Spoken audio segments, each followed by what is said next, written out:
ఈ గురుకుల ప్రిన్సిపల్ చేసిన తప్పు వల్ల ఒక 8వ తరగతి చదువుతున్న సంగీత అనే అమ్మాయి ప్రాణాలు కోల్పోయింది. ఇది ఎక్కడ జరిగింది ఏంటి అని తెలుసుకోవాలనుకుంటే ఈ వీడియో కంప్లీట్ గా చూసేయండి. గురుకుల పాఠశాలకు గవర్నమెంట్ నుంచి వచ్చిన కొత్త ఫర్నిచర్ ని ప్రిన్సిపల్ తన సొంత ఇంటికి తీసుకెళ్లి పెట్టుకుంది. రిపబ్లిక్ డే వస్తుందని ఆ ఫర్నిచర్ ని పాఠశాలకు పంపిద్దాం అనుకుంది. ఆ పని చేయడానికి స్కూల్లో ఉన్న చిన్న పిల్లల్ని తీసుకొని వెళ్ళింది. ఆటోలో ఆ సోఫా పట్టకపోయినా అందులో ఎక్కించి అందులో ఇంకో 4 పిల్లల్ని ఎక్కించింది. ఫర్నిచర్ దింపిన తర్వాత పిల్లలు సరిగా కూర్చోకముందే ఆటో డ్రైవర్ గట్టిగా నడపడం మొదలుపెట్టాడు. దీంతో భయపడిన పిల్లలు గట్టిగా కేకలు వేయడం మొదలుపెట్టారు. దీంతో అందులో సంగీత అనే అమ్మాయి ఆటో నుంచి దూకేసింది. కొంచెం దూరం వెళ్ళాక మిగతా పిల్లలు కూడా అందులో నుంచి దూకేశారు.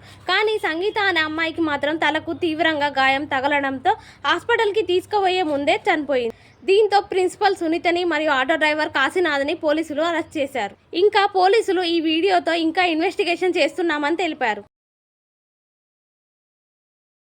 ఇలాంటి వీడియోల గురించి ఇంకా మీరు తెలుసుకోవాలనుకుంటే నా ఛానల్ లైక్ చేయండి, షేర్ చేయండి, సబ్స్క్రైబ్ చేయండి.